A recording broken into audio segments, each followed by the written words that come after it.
Hello students, welcome back to something useful. तो आज आपके लिए एक ऐसी स्कॉलरशिप लेके आए। तो आपके आसपास कोई भी ऐसा स्टूडेंट है जो इस टाइम पे ग्रेजुएशन या पोस्ट ग्रेजुएशन फर्स्ट ईयर में है, तो उस तक ये वीडियो जरूर पहुंचा देना। चलिए बात करते हैं। तो फर्स्ट ऑफ ऑल बात करते हैं एलिजिबिलिटी की। तो ऐसा कोई भी स्टूडेंट जो इस टाइम पे किसी भी यूजी कोर्स में इंडिया के अंदर स्टडी कर रहा है और अपने प्रीवियस ईयर के अंदर उसने मिनिमम 60% स्कोर किया है, जितना ज़्यादा होगा उतना अच्छा होगा, और उसकी जो एनुअल फैमिली इनकम वो 8 लाख रुपए से ज़्यादा ना हो, वो सब स्कॉलरशिप के लिए एलिजिबल है। अब बात करते हैं पोस्ट ग्रेजुएशन। वहाँ भी सेम ही है। कोई भी ऐसा स्टूडेंट जो इस टाइम पे इंडिया के अंदर किसी भी कॉलेज यूनिवर्सिटी के अंदर पोस्ट ग्रेजुएशन में स्टडी कर रहा है, 60% से ज़्यादा उसने स्कोर किया लास्ट ईयर, और एनुअल फैमिली इनकम वो 8 लाख रुपए से कम है, वो सब इसके लिए एलिजिबल है। अब हम बात करते हैं डॉक्यूमेंट्स की। हाँ, एक चीज़ का ध्यान रखना भाई, ग्रेजुएशन के अंदर यहाँ पे आपको स्कॉलरशिप नहीं मिलेगी। आपकी जो फीस है वो पे कर दी जाएगी डायरेक्ट आपके नाम से आपके इंस्टीट्यूट के अंदर, मतलब एक किस्म से स्कॉलरशिप ही हो गई। बस नॉर्मली ये क्या होता है कि आपके अकाउंट में आते हैं पैसे, यहाँ पे पैसे आपके नाम से डायरेक्ट आपके इंस्टीट्यूट के अकाउंट में जाएंगे। बस इस चीज़ का ध्यान रखना है बस। फिर वो चाहे इंस्टीट्यूट उस अमाउंट को कहीं भी यूज़ करे। तो फर्स्ट ईयर के लिए जो ग्रेजुएशन स्टूडेंट हैं, यूजी स्टूडेंट हैं, उनके लिए जो फीस है वो 40,000 रुपये से कम ना हो।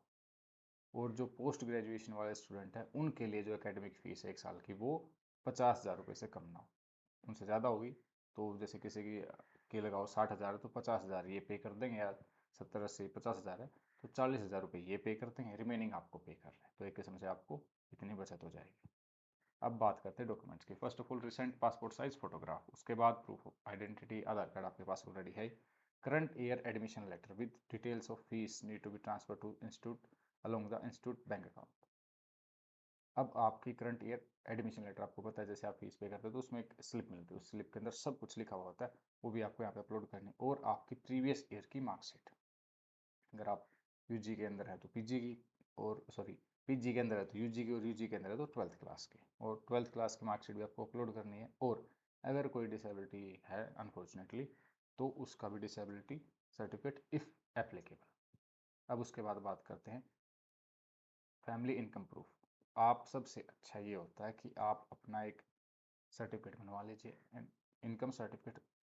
टेंशन ही खत्म। अदरवाइज आईटीआर फिल करेंगे या सैलरी स्लिप लगाएंगे, फिर उसको वेरीफाई करवाते घूमना पड़ेगा, काफ़ी चक्कर कटेंगे। तो इससे अच्छा आप अपना एक सर्टिफिकेट बना लो और लगा दो। और उसके अलावा अगर पेरेंट्स एम्प्लॉयड है, अगर भाई आपके पेरेंट्स खुद से ही कुछ वर्क करते हैं, अच्छी बात है, बिजनेस वगैरह, तो उसके लिए EWS इकोनॉमिकल वीक सेक्शन, वो पर्टिकुलर स्टेट के अंदर अलग अलग होता है। आपको एक EWS सर्टिफिकेट बनवाना, वो भी आपका इजीली बन जाएगा।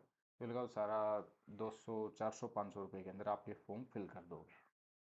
अब बात करते हैं उसके बाद नेक्स्ट डॉक्यूमेंट है bank account details of the institute. हाँ, उनका IFSC कोड, ब्रांच कोड वगैरह वो सारी डिटेल। और उसके बाद how can you apply, same है, लिंक डिस्क्रिप्शन बॉक्स में दिया हुआ, जाओ क्लिक करो, उसके बाद अपनी डिटेल्स फिल करो, बात खत्म। पहले अपना प्रोफाइल बनाओ, फिर उसी से बड़ी फर्स्ट पे लॉगिन करो, और उसके बाद डॉक्यूमेंट्स वगैरह अपलोड कर दो, बात खत्म। हाँ, इसकी जो लास्ट डेट है वो है 20 जून 2025, बिकॉज मोस्टली कॉलेजेस वगैरह होते हैं उनमें सेशन तभी स्टार्ट होता है। फर्स्ट ईयर तो लेट होता है, लेकिन जो सेकेंड ईयर होता है वो जून में उस तक उसकी फ़ीस पे करनी होती है। तो यहाँ पे आपको ये बेनिफिट है। तो आपके आसपास कोई भी ऐसा स्टूडेंट हो जो इस स्कॉलरशिप के लिए एलिजिबल है, तो उस तक ये इन्फॉर्मेशन पहुँचा दो भाई। कुछ बहुत सारी स्कॉलरशिप्स निकलती है लेकिन बच्चों को पता नहीं चलता।